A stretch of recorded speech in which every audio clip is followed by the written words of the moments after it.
United States of America and A strong American contingent would also be challenging for the title, including Beezie Madden, who has previous experience of competing in Paris. I came here in 1987 when it was here the first time, for me anyway, and it was my first World Cup final ever. I think my first time competing in Europe ever, so it was a learning experience, I'd say, is what we can chalk it up to. And yeah, since then I've had some quite good placings and one win in 2013, so I'm hoping to do well again.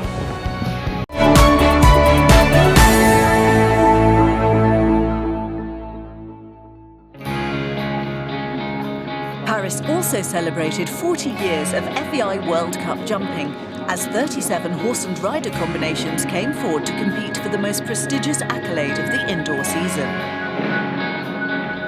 Youth and experience were put side by side, but all had designs on lifting the Longines FEI World Cup Jumping trophy.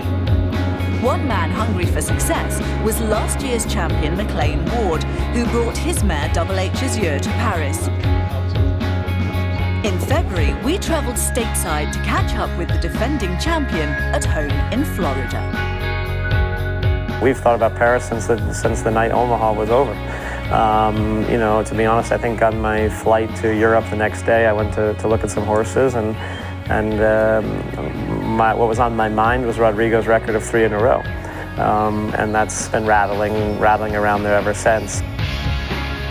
We had a big rest of the season to finish up, some very important events. Finishing up at the Nations Cup final in Barcelona, which Azure performed beautiful for. And from there, really zeroing now in on Paris. We'll either do 2 or 3 events leading up through the Florida circuit here, and hope we have everything coming together right at the right moment. Jumping for the championship, jumping for the biggest victory in his career. Clear, and he's won it. Time faults, and he's won it. 1 down, we have a jump off. 2 to go, still clear. 1, just the oxer. Will he be champion? Is he going to win the final here? Yes, he is! He's just, it sets the crowds absolutely alight here in Omaha. McLain Ward with Double H's Year has not touched a fence over the last 4 days. What an incredibly historic moment. You couldn't write it. It really was a brilliant weekend and a brilliant championships for us on many levels. You know, the World Cup is an event that I grew up dreaming of winning.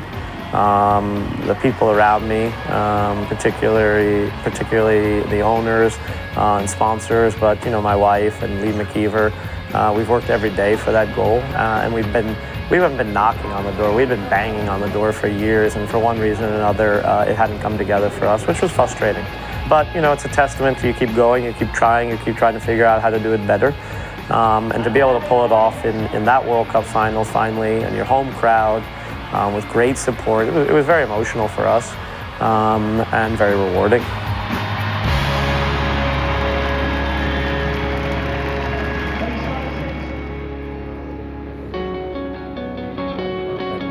Henrik von Eckermann was 3rd at the final last year and would challenge McLain's hopes of a consecutive title with his mare Tovek's Mary Lou.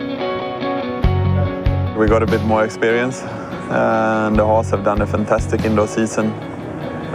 Been clear in every World Cup she done, and I think she has everything what you want in a fantastic horse. Of course, she's very careful, as you need, but she have a very, very strong mind as well, and somehow have the feeling sometimes she knows when she have to perform. So I have no excuses. So yeah, I'm really just looking forward to it, to be honest. Staut finished 2nd to Henrik in qualifying, and with only 1 French winner in the history of the World Cup, would this be his year? I have everything to do a good final, but you know how it is. Even if you are in a good form and your horses are really well at the time, you need to get the luck. You need to get everything together to bring a good result. So I'm motivated, but I don't want to give any prognostic. United States of America and A strong American contingent would also be challenging for the title, including Beezie Madden, who has previous experience of competing in Paris. I came here in 1987 when it was here the first time, for me anyway, and it was my first World Cup final ever. I think my first time competing in Europe ever. So it was a learning experience, I'd say, is what we can chalk it up to. And yeah, since then I've had some quite good placings and one win in 2013. So I'm hoping to do well again. After qualifying early in the season through the North American League, Beezie felt in good form approaching Paris. I think my horse is hot right now, but it is his first championship and probably his first time at this really championship level. So I expect that he will come through and do well, and top 5 placing would be awesome, and to win would be really good. Joining the American lineup was Kristen van der Veen. A win at the Live Oak qualifier meant she would ride at her first World Cup final. When I was young, World Cup finals has always been the thing I've wanted to do. Obviously, WEG and Olympics is all really great fun things, but for some reason my heart has always been set on World Cup finals. It's just cool to see the horses in a small venue. You're up close to everything. The jumps seem bigger. So I think it's quite exciting, and I'm excited to get to do it now myself.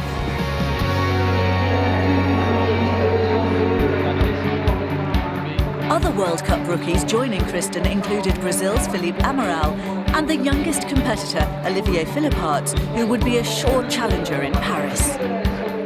Marcus Enning looked to make history by winning a 4th title, and Great Britain's Michael Whitaker came into his 23rd World Cup final in strong form. Over 3 days, a trio of varying rounds set by Spanish course designer Santiago Varela awaited the field. Comprising of a speed test, a Grand Prix and a final over 2 tracks, a combination of strength, skill and speed would be required. Day 1 of the competition saw the field put their pace to the test in a single speed round. With faults on course being converted to time penalties, it meant that a fast rider with a rail down would still be in contention for the title. It was not the start Kevin Staut had wanted, knocking 5 poles and adding 20 seconds to his time. Kristen van der Veen finished ahead of Staut, but 8 faults put her out of the running. Fast clears came from Eduardo Alvarez Asnar, Peter Devos and Marcus Enning. With 1 down but pace on side, Henrik von Eckermann and McLain Ward was still in the running. But it was Beezie Madden and Breitling LS who took the lead in 61.89. Daniel Deusser was over half a second slower, which put him a whisker behind. And USA's Devon Ryan came home in 62.84 to complete the top 3 after day 1. As round 2 approached, it was Daniel Deusser who broke up the American charge. A lot will happen in the next 3 to 4 rounds. Of course, Beezie is one of the best riders in the world, and she probably has a chance to be in the top 3 anyway. But a lot of people who had also 1 down, like McLain, like Henrik von Eckermann, they're not far away. And yeah, like I said, if you have 1 down, maybe it's already too much, and other ones within the top 10, I would say, still have a chance to win that final. On day 2 of the competition, 36 of the combinations moved forward to take on a classic Grand Prix track with a jump-off. Several were caught out by the time set, and Deusser fell out of contention. 9 pairings progressed to the jump-off, including the defending champion and young rider Olivier Philipparts. It wasn't to be for McLain, but Olivier joined Kevin Staut and Jamie Barge in producing clear rounds. Harry Smulders came back fighting and set the time to beat in 33.44. Von Eckermann jumped clear but was a fraction behind in 33.92. After her first place finish on day 1, it was Beezie Madden to jump last. The combination flew over the line faster than Smulders to take their 2nd win and led the way going into the final round with a fence in hand over Henrik von Eckermann. I just try to take it one day at a time. Each day is a different competition, and tomorrow I want to try to jump 2 clear rounds and be tied for the lead, hopefully. And if you really think about what the other people are doing and what I need to do, and I just want to try to go in and jump some clear rounds. There was a full house on the last day to watch the field take on 2 rounds of jumping. With only 8 penalties separating the top 6 riders, they were in for a treat. The start list showed domination from America, but Sweden were flying their flag high, with Henrik in 2nd and Douglas Lindelof in joint 4th. The scene was set for an epic battle in Beezie. We're on the final day of the 2018 Longines FEI World Cup Jumping final. Unlucky rails caught several combinations out, but clears from Devon, Henrik and Beezie determined no movement in the top 3 as the final round beckoned. The medals would be decided between Sweden and America.